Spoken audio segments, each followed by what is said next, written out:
When I became a believer, I was really excited and I wanted to tell the whole world about my experience and what happened and how Jesus really changed my life. But one mistake I made was when it came to my family, I really tried to push Jesus on them, because I love them so much. But I noticed when you do that at times, it can push them further away because before I was saved, I have one of my dearest friends. She would always talk to me about Jesus this, Jesus that, Jesus this. And, at the time, I didn't get it. I was like, okay, yeah, I get that Jesus died for our sins. No big deal. But what?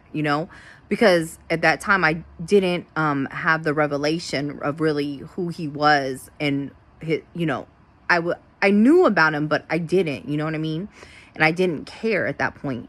So sometimes we have to remember that where we are and where our walk with Jesus is going to be different from other people.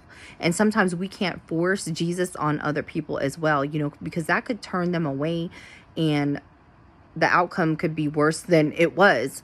And I remember I would talk about hell a lot to my cousin.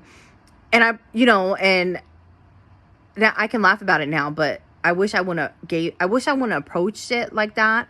But it's interesting because if you read in the Bible in 2 Corinthians, it states, "But if our gospel be hid, it is hid to them that are lost, in whom the God of this world, Satan, hath blinded the minds of them which believe not, lest the light of the glorious gospel of Christ, who is the image of God, should shine unto them." So something that I learned is just to pray that God will reveal them.